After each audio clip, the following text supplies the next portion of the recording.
Today we are going to continue with 10.2, which deals with the binomial theorem. Now the binomial theorem will allow us to be able to take a binomial and expand it to the fourth power or to the fifth power or to the sixth power in a much easier process. Take for example, example number 1, which is x plus 3 to the fifth power. Now if we wanted to expand and just be able to multiply together, we'll have to rewrite it 5 times. Then once we write it down 5 times, we're gonna have to FOIL the first 2, FOIL the second 2, combine like terms, and use the distributive property to be able to FOIL once again, simplify it, and once we combine like terms, we have to FOIL the x to the 4th times the x to the 4th times the 3, then the 12x to the 3rd times the x, the 12x to the 3rd times the 3, and so on. And we'll end up with something like this, and simplify, combine like terms, and that will be our final answer. The binomial theorem will allow us to be able to go through this process in a lot easier format and a little easier to organize as well. If you notice, if it gets to the 5th or to the 7th or to the 8th, you'll be kind of confused and a bit messy as well. Now in order to be able to utilize the binomial theorem, we can do it in 2 formats. One is to be able to use combinations. As you guys can see on this formula, it's n choose 0, n choose 1, n choose 2. Or an easier way is to be able to utilize what's called a Pascal triangle. And we're going to build it from scratch. First, I want you guys to place a 1 on top. Now space the next 2 ones, because we are going to be writing down a number in between on the next row. We're going to place a 1 and a 1 on the sides. Now the number that goes here in between is going to be the addition of the numbers between them. So this will be a 2, 1 plus 1 is 2. The next row, we are going to write down a 1 on each of the sides. The number here is the number 1 plus 2 will give us a 3.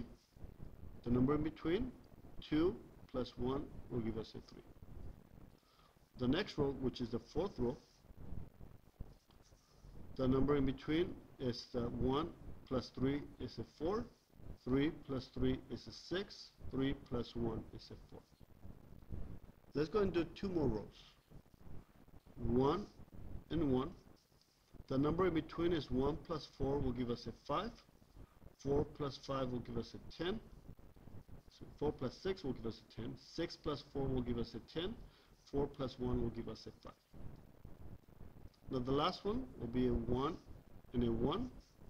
The numbers in between, 1 plus 5. See if you guys can go ahead and finish the last column. I'll give you guys a minute or 2. Let's say a few seconds.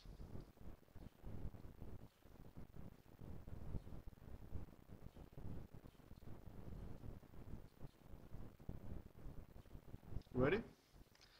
So the number here is 1 plus 5 will give us a 6, 5 plus 10 will give us a 15, 10 plus 10 will give us a 20, 10 plus 5 will give us a 15, 5 plus 1 will give us a 6. This is the Pascal triangle, and you can continue on to the 7th row to the 8th row. This number here, the second number, will tell you the row number. So this is the row number. This is the 5th row. This is the 3rd row.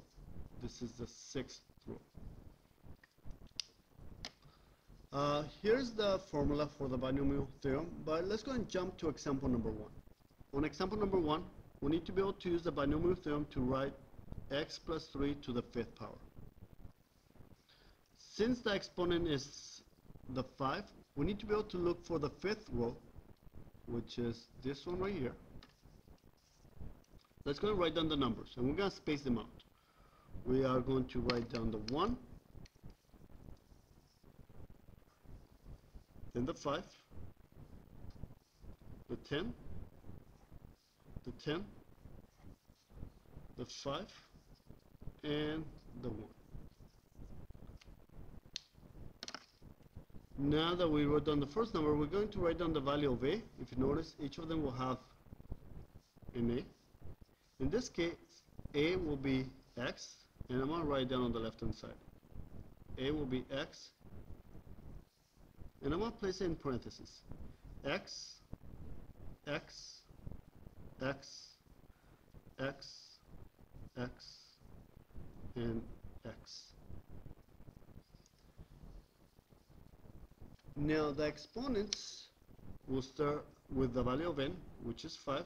There will be n minus 1, which will be 5 minus 1, 5 minus 2. Very easy. 5. The next one will be 4. Subtract 1 will be 3. Subtract 1 will be 2. Subtract 1 will be 1. Subtract 1 will be 0. Now we are going to continue with the value of b, which is 3, positive 3. And I'm also going to place it on parentheses for each of the terms.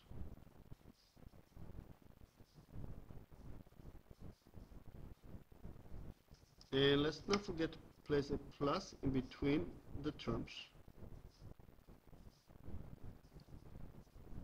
Now the exponent we're going to start with 0, then 1, then 2, all the way down.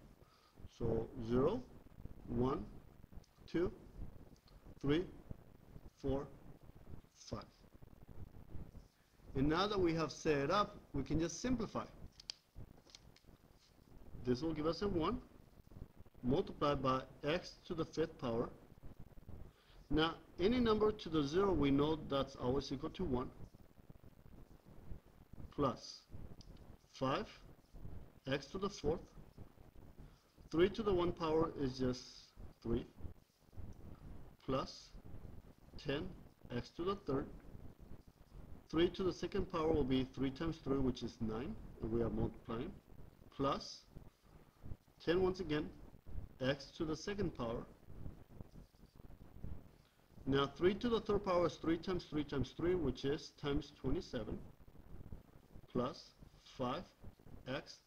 3 to the 4th power is 3 times 3 times 3 is 27, times 3 it's 81,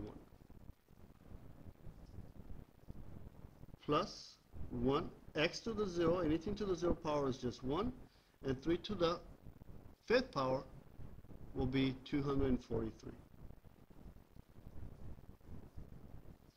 Now we're just going to simplify. 1 times 1 will give us 1, or just x to the 5th.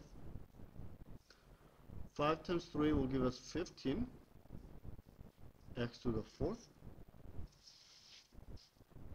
10 times 9 will give us 90, x to the 3rd power.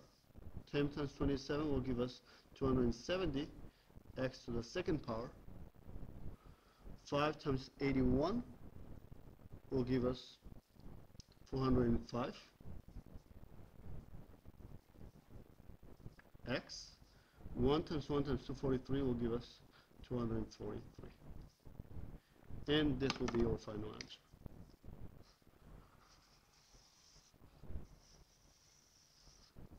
Notice that if I had done it by the regular expansion that we have done before and gone through the whole process, my answer will be exactly the same. Let's go through example letter B.